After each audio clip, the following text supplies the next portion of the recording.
जो टॉपिक रहेगा वो रहेगा हमारा ब्रिक मैसोनरी। ब्रिक मैसोनरी का मतलब है ईंट चिनाई। ईंट चिनाई का मतलब है जिस तरीके से आप चिनाई करते हैं।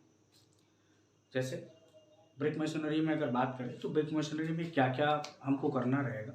हमें क्या करना पड़ेगा कि हमें कुछ घन मीटर ईंट चिनाई दी जाएगी और उस ईंट चिनाई में हमें बताना पड़ेगा कितनी ईंटें लगेंगी, कितना बालू लगेगा, कितना आपका सैंड लगेगा और कितना आपका सीमेंट लगेगा। अब चूंकि इसमें जब भी आप ईंट चिनाई करते हो तो जो मसाला बनता है, मोर्टार बनता है, उसमें क्या यूज होता है, केवल और केवल सैंड और सीमेंट। इसमें कोर्स एग्रीगेट गिट्टी यूज नहीं होती है। ये चीज़ आपको याद रखनी है। अब अगर हम बात करें ईंट ब्रिक मशीनरी की, ईंट चिनाई की, तो आप देखिए जो ईंट का शुद्ध माप होता है वो होता है 19 centimetre by 9 centimetre by 9 centimetre. अब क्या होता है कि हम देखते हैं कि अगर ईंट चिनाई की अगर बात की जाए, ईंट चिनाई की अगर बात की जाए तो इस तरीके से ईंट चिनाई होती है। सर बड़े ध्यान से समझना।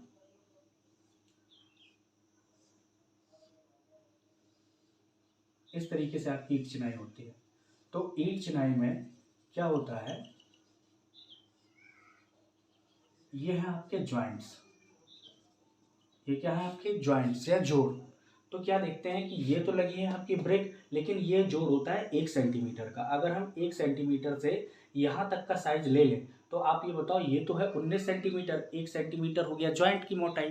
तो आप साफ साफ लिखा है ईंट चिनाई में 1 सेंटीमीटर जोड़ की मोटाई लेते हुए मसाले सहित। अब ये क्या लगा है, मसाला लगा है। कौन सा मसाला लगा है, गीला मसाला। आप लोग याद रखना सूखा मसाला कौन सा होता है, जब मटेरियल अलग अलग रखे हो, सीमेंट अलग हो, सैंड अलग हो, मिक्स नहीं किया। मिक्स करने के बाद जो मसाला बनता है या जो मसाला आप स्ट्रक्चर में यूज कर चुके हो वो मसाला कैसा होता है, गीला मसाला। हम कह रहे हैं वो सूख गया हो, उससे हमें कोई लेना देना नहीं, लेकिन हमने मिक्सचर कर दिया तो वो गीला मसाला कहलाता है। जैसे स्ट्रक्चर में अब जैसे ये जोड़ है, ज्वाइंट में मसाला यूज किया तो सारे इन जो इंग्रेडिएंट्स हैं आपने सभी अवयवों को मिला रखा है, तो ये कैसा है, गीला मसाला है।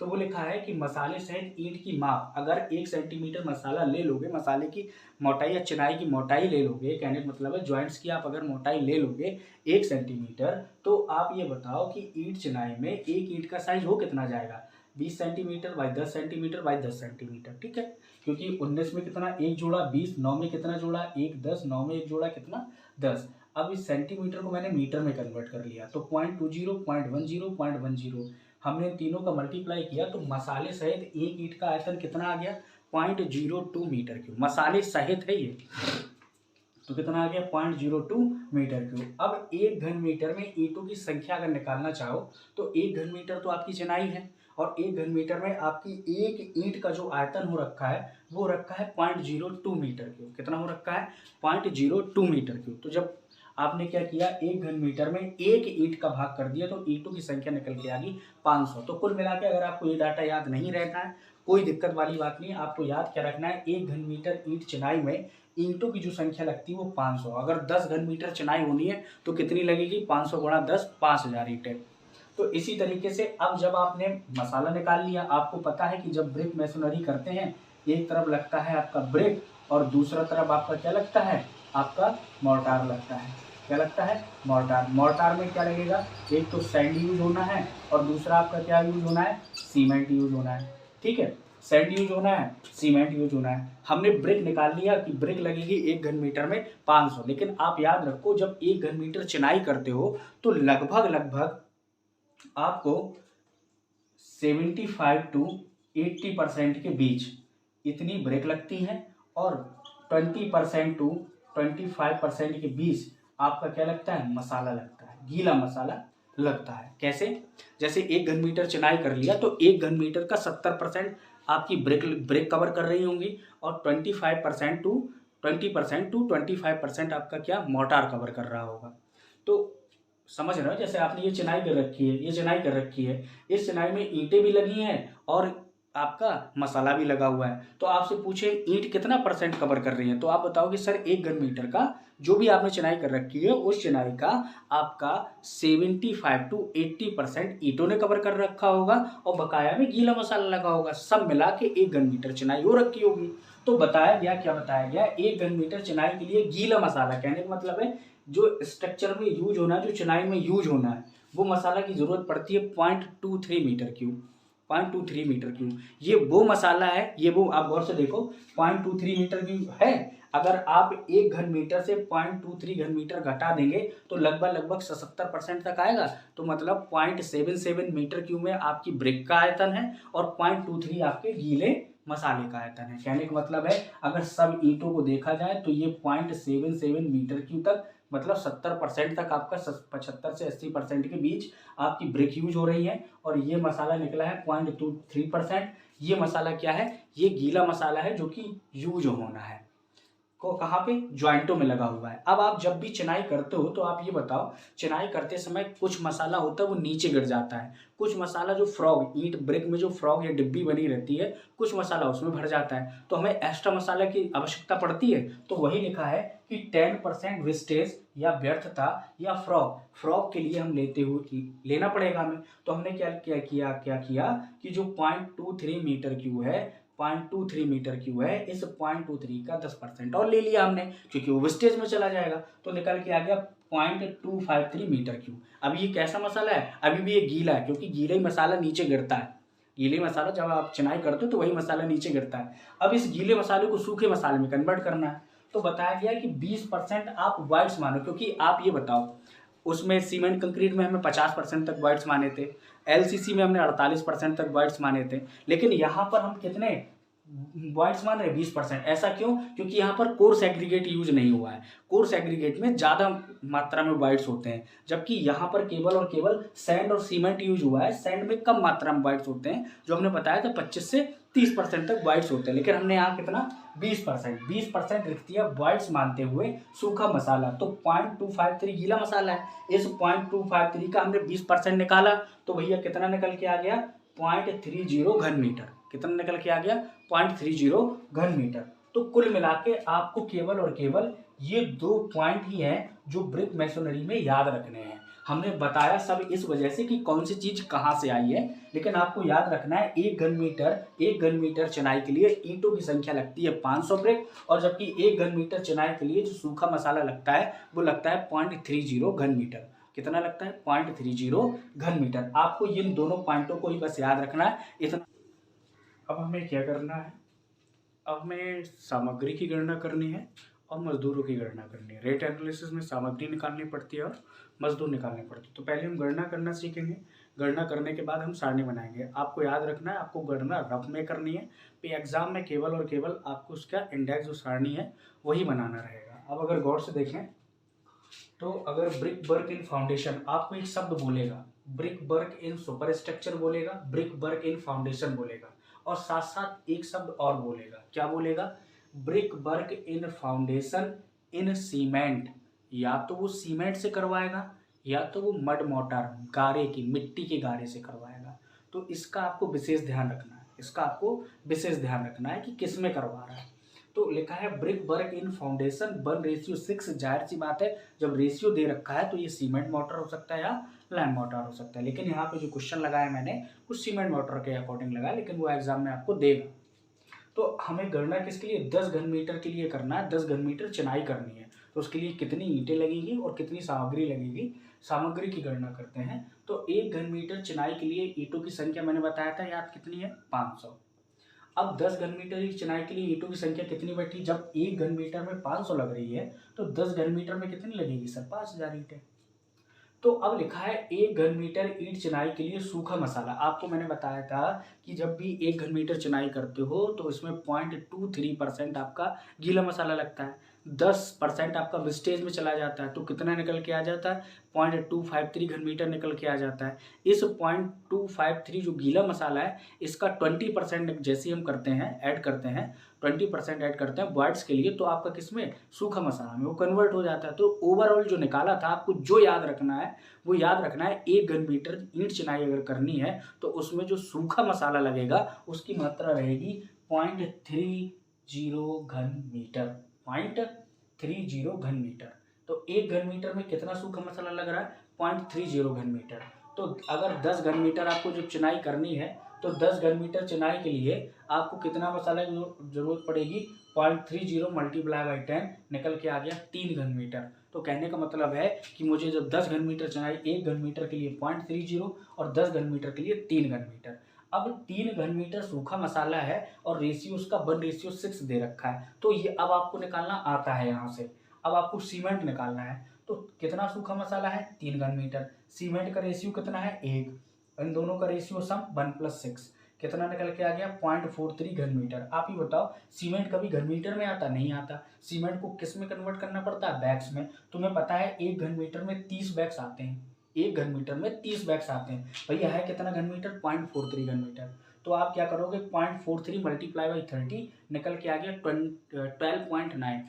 आप याद रखना, चाहे 12.1 आ जाए, चाहे 12.2 आ जाए, चाहे 12.3 आ जाए, आपको कभी भी पॉइंटों में नहीं रखना है, बढ़ा के लेना है। कहने का मतलब है 12.1 आ गया तो 13 करना है, 12.4 आ गया तो 13 करना है, क्योंकि जो 0.1 आ रहा है उसके लिए आप अलग से थोड़े ना सीधा बैग ही लेना पड़ेगा आपको एक। तो आप क्या करोगे 12.9 आया तो आपने क्या कर दिया से 30 बैग, लगभग 30 बैग लगेंगे, 13 बैग लगेंगे।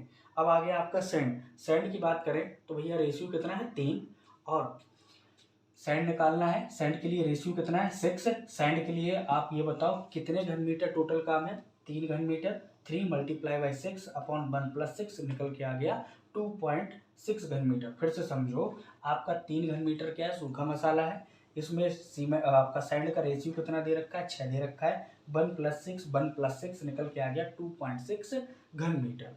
अब ये तो सामग्री की गणना करना आ गया होगा, जैसे 1 घन मीटर में कितने 500 ईंटें, 10 घन मीटर में 5000। 1 घन मीटर के लिए सूखा मसाला कितना लगता है 0.30, 10 घन मीटर के लिए कितना लग जाएगा 3। अब इस 1:6 के हिसाब से सीमेंट की निकाल लो और सैंड निकाल लो।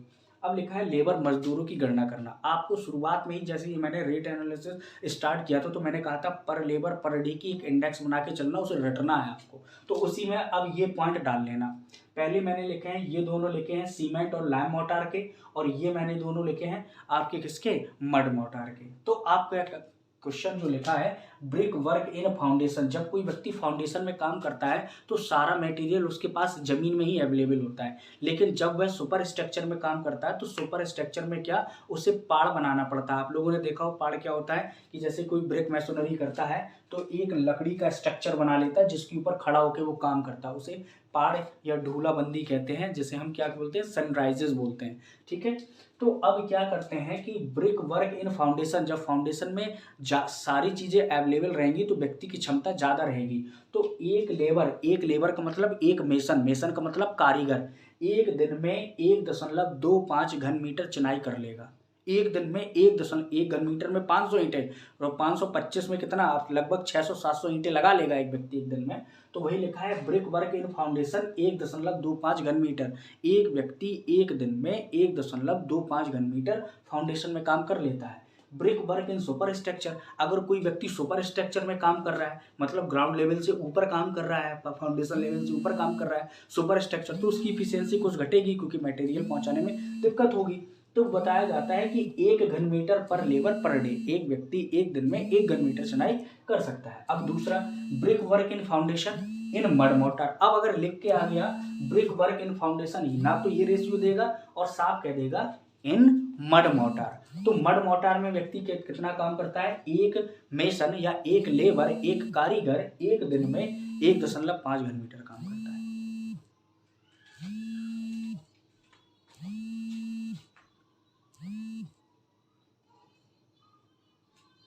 तो अब अगर देखा जाए brick work in super structure देखा जाए तो एक लेबर एक दिन में 1.25 घन मीटर 1.25 घन मीटर काम करता है। कितना कम करता है, 1.25 घन मीटर काम करता है। अब ये कहाँ पे है, सुपर स्ट्रक्चर में। सुपर स्ट्रक्चर में इफिशियंसी थोड़ी सी कम रहती है, तो वो कितना काम कर पाता है, केवल 1.25 घन मीटर। अब अगर हमें 10 घन मीटर के लिए श्रमिक लिखना है तो कैसे निकालेंगे, आप ध्यान रखो।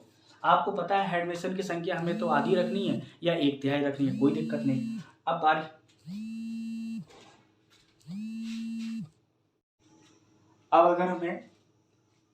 अगर हमें 10 घन मीटर के लिए श्रमिक की गणना करनी है तो आप देखो हेड मेसन की संख्या 1/2 से 1/3 लेनी है, वो तो कन्फर्म है, उसमें कोई दिक्कत नहीं है। मेसन, अब ये बताओ एक व्यक्ति एक दिन में 1.25 घन मीटर काम कर सकता है। आप ये बताओ कितने घन मीटर काम है, सर 10 घन मीटर। तो आप क्या करो कि 1.25 का भाग आप 10 में अगर करोगे, क्योंकि एक व्यक्ति एक दिन में 1.25 घन मीटर काम कर सकता है। भैया काम कितना है? 10 घन मीटर। तो 1.25 का भाग 10 में करोगे तो संख्या कितनी निकल के आ जाएगी सर? 8। कितनी निकल के आ जाएगी? 8। अब बेलदार और कुली, मसाला बनाने वाला और ईंटों को देने वाला। आप ये बताओ, जब आप काम करते हो तो आप लोग अपने हिसाब से देखो, आप लोगों ने जहां पे भी काम करते हुए देखा होगा तो एक कारीगर के पास 2 लोग रहते हैं। एक लोग कौन रहता है? एक जो उसे ईंटें ला के दे रहा होता है, और एक कौन होता है जो उसे मसाला बना के दे रहा होता है। तो कहने का मतलब है बेलदार का काम होता है मसाला बना के देना, और जबकि कुली का काम क्या होता है? केवल और केवल ईंटें देना। तो आप क्या समझे कि जब आपको बेलदार की संख्या निकालनी है तो आप बताओ, एक कारीगर के पास आप बड़े ध्यान समझो कि एक कारीगर के पास एक बेलदार होना जरूरी है और एक कुली होना जरूरी है। तो आप ये बताओ, अगर 8 मेसन है तो 8 मेसन के पास अलग अलग, सबके पास एक एक बेलदार एक एक कुली होगा। तो भैया 8 मेसन के साथ 8 बेलदार होंगे और 8 कुली होंगे, सबके साथ एक कुली और एक बेलदार। अब बारी आ गई भिस्ती की। भिस्ती मतलब तराई करने वाला। देखो, आप ये बताओ, जब भी मसाला बनाना पड़ता है, जब भी आप मसाला बनाते हो तो पानी कितना चाहिए होता है? थोड़े से अमाउंट में पानी चाहिए होता है। तो कहने का मतलब है भिस्तियों की संख्या आप ज़्यादा नहीं रख सकते, नहीं आप 5, 6, 7, 8, 9, 10 रख दो। एक व्यक्ति होगा वो 1 घंटे में, आपको ही पता है, बहुत तराई कर सकता है। समझ में आ गया? तो इसकी कोई माप नहीं है कि व्यक्ति एक दिन में कितनी तराई कर सकता है, इसकी कोई माप नहीं है। तो ये कैसा होता है? ये डाटा के ऊपर डिपेंड करता है। जब आप साइट पे कंटिन्यू काम करते रहते हैं तब आपको पता चलता है कि एक व्यक्ति एक दिन में इतनी तराई कर लेगा। कहने का मतलब वो 4 कमरों की तराई कर लेगा। तो आप कह दोगे भैया 3 ही कमरे हैं तो एक व्यक्ति पर्याप्त है। तो कहने का मतलब है कि 10 घन मीटर के लिए आप इनकी संख्या 2 रख दो, 20 घन मीटर के लिए इनकी संख्या 3 रख देना, 40 घन मीटर के लिए इसकी संख्या 4 रख देना। तो कहने का मतलब है आप धीमे धीमे बढ़ाते रहना, लेकिन आपका जो पेपर में एग्जाम में आएगा वो लगभग 10 घन मीटर के लिए आता है। तो हमने भिस्तियों की संख्या कितनी कर ली? 2। तो मुझे नहीं लगता यहाँ तक किसी को आते हैं। इंडेक्स किस तरीके से बनाते हैं? इंडेक्स को आपको पता है 2 क्वांटिटी होंगी, एक में मटेरियल लिखा जाएगा, एक में लेवल लिखा जाएगा। तो अगर ब्रिक वर्क इन फाउंडेशन, आपको रेशियो दे रखा है 1:6। सीमेंट मोर्टार में करना है फॉर 10 मीटर क्यूब, 10 घन मीटर के लिए। आपको सबसे पहले पता करना है फाउंडेशन में है और दूसरा सीमेंट मोर्टार में है। तो आपको इंडेक्स, जिन लोगों ने पहला लेक्चर नहीं देखा, देखो रेट एनालिसिस में सारी चीज़ें शुरुआत से चलती है। पहला लेक्चर कभी भी स्किप मत किया करो। पहले लेक्चर में ही सारी चीज़ें बताई जाती, कौन सी चीज़ किस तरीके से ली जाती है। तो इंडेक्स बनाना भी मैंने पहले लेक्चर में आप लोगों को सिखाया है। तो लिखा है एसआर नंबर, क्रम संख्या, पर्टिकुलर्स, कौन से अवयव हैं, क्वांटिटी, उसकी मात्रा कितनी आई है, रेट, उसका करंट में रेट कितना चल रहा है, इसके बाद अमाउंट कितना अमाउंट हुआ, रिमार्क, अगर कुछ भी चेंजमेंट किया जाता है वो रिमार्क में लिखा जाता है, अगर नहीं किया जाता तो नहीं लिखते, रिमार्क खाली ही चलता है। तो अगर मटेरियल की बात करें, मटेरियल में पहले हमने ब्रिक निकाली, सीमेंट निकाली और सैंड, सारी गणनाएं पीछे कर चुके हैं। तो ब्रिक निकल के आई थी 5000 ईंटें। तो 1000 ईंट का रेट है 6000 रुपये। आप मार्केट में जाओगे तो ब्रिक जो भी आपकी मिलती है वो प्रति 1000 के रूप में मिलती है, कि प्रति 1000 में ही आपको ईंटें दी जाती हैं। तो उसका रेट कितना है? 6000 रुपये प्रति 1000। अब 1000 ईंट का रेट है 6000, तो भैया 5000 ईंट का रेट कितना होगा सर? 30000। इसके बाद 13 बैग सीमेंट के निकल के आए थे। एक बैग 320 रुपये का आता है, तो 13 बैग कितने आएंगे? 4160 रुपये के। 2.6 मीटर क्यूब, आपको पता है 1 घन मीटर सैंड का रेट कितना लगता है? 1100 रुपये। मैंने सारे रेट ऑलरेडी पहले लेक्चर में सारे कराए, इसी वजह से पहला लेक्चर जरूर देखें। तो 1100, 1 घन मीटर का रेट कितना है? 1100 रुपये। भैया 2.6 घन मीटर का रेट कितना आ जाएगा? 2860। फिर आपको क्या करना है? टोटल ऑफ ए में जितनी भी क्वांटिटी है, ये 30,000 है, ये आपका 4160 है, ये 2860 है, इन सभी को ऐड करके जो अमाउंट आएगा वो अमाउंट ऑफ टोटल ऑफ ए में आप लिख लेना, जो कि कितना है? 37,020 है। इसकी बात करते हैं लेबर की गणना। तो लेबर में अभी हम गणना कर चुके हैं। लेबर में हेड मेसन की संख्या आधी, रेट उसका कितना रखते हैं? 500। मेसन की संख्या कितनी निकल के आई थी? 8, रेट कितना रखते हैं? 450। बेलदार संख्या कितनी निकल के आई थी? 8, रेट कितना रखते हैं? 300। कितनी निकल के आया? रुपए कितने हो गए? समझ रहे हो? एक व्यक्ति को कितना रुपए दिया जाता है 300, तो 8 व्यक्तियों को कितना दिया जाएगा 8 3 2400। 250 रुपये किसका है कुली का, तो 8 व्यक्ति हैं तो 8 का कितना होगा 2000। तो भिस्तियों की संख्या 2 और अमाउंट कितना 3 3 दूनी 6। इसके बाद TNP टूल्स एंड पार्ट, फावड़ा वगैरह जो आपको कन्नी वगैरह चाहिए होगा, तसला वगैरह चाहिए होगा, इन सभी के लिए हम TNP जोड़ लेते हैं 200 रुपये। तो 200 रुपये हमने साफ साफ लिखा है। LS का मतलब होता है लमसम, लगभग रुपए, लगभग हमने 200 रुपये ले लिया, वही लिख दिया। अब हमारे पास है total of B. Total of B में इन सारी चीज़ों को ऐड करना है। मेरी बात समझ रहे हो। हेड मेसन की संख्या कितनी निकल के आई थी आधी, 500 रुपये का आधा करोगे कितना हो जाएगा 250। अब मेसन की संख्या कितनी निकल के आई थी 8। एक व्यक्ति एक मेसन कितना रुपए लेता है 450 रुपये, तो 8 मेसन कितने लेंगे 3600 रुपये। मल्टीप्लाई करते जाइए। इसके बाद total of B, total of B में इन सारी चीज़ों को आपने ऐड कर दिया। इसके बाद हमें क्या करना है total of A plus B. आपका टोटल ऑफ ए जितना आया, टोटल ऑफ बी जितना आया, इन दोनों को आपको ऐड करके लिख देना। वो निकल के आ गया 4, आपका कितना 46,070 रुपये। इसके बाद आपको क्या करना है 1.5%। ध्यान रखना ये इंडेक्स यहाँ से पूरी बंद हो जाएगी। जिस तरीके से ये इंडेक्स बनी है एज इट इज पेपर में बनाना है।